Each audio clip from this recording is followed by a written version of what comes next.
কি বাবুল সুপ্রিয়, অঙ্কটা করে বলো। 88 থেকে 2002 বছরটা কত হলো? 2002-তে তো অভিষেকেরও ভোটার লিস্টের নাম নেই, কোত্থেকে হবে? জন্মেছে তো 1987 নভেম্বরে।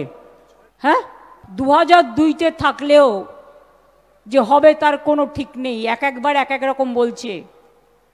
নো আধার নো জলাধার,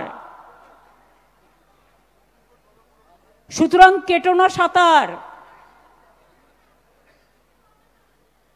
2002-তে তো অভিষেকেরও ভোটার লিস্টের নাম নেই, কোত্থেকে হবে? যখন আপনার 2002-তে মনে রাখবেন রাজীব গান্ধীর সময় ভোটার লিস্টের 21 সাল থেকে কমিয়ে 18 বছর করা হলো, সেটা 89 সালে আইন হলো। তার আগে যারা ছিল তাদের 21 বছর ধরা হতো।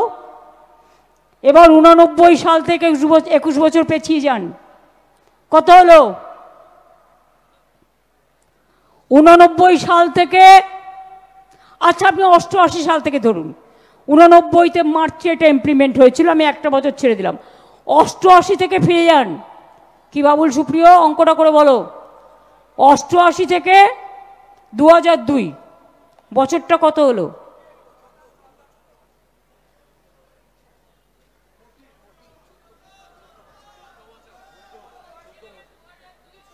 না, তার আগে তোমাকে 21 বছর যুক্ত করতে হবে।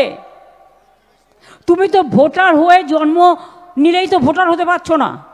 14 + 21, তার মানে 21 আর 4 25 আর 10 35, তাই তো?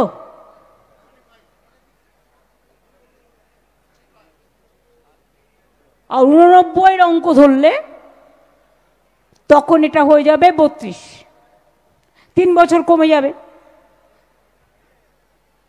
তার মানে যার 35 বছর বয়স, অনেকের বাবা মা মারা গেছে, তারা অনেকে ওপার বাংলা থেকে এসছে, তারা অনেক রাজ্য থেকে এসছেন, তার বাবা মার সার্টিফিকেট কোথাও ওদের হুন্ডি থেকে নিয়ে আসবে?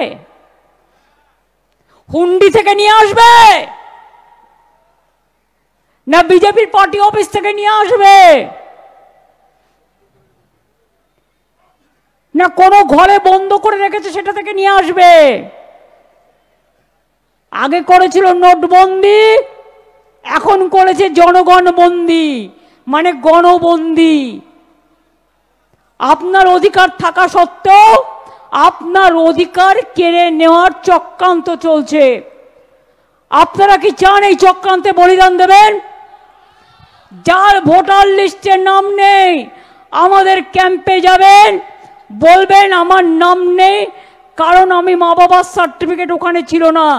মা বাবার সার্টিফিকেট ছাড়াও আরো যে ডকুমেন্টগুলো আছে সেই ডকুমেন্টগুলো করিয়ে নেবেন।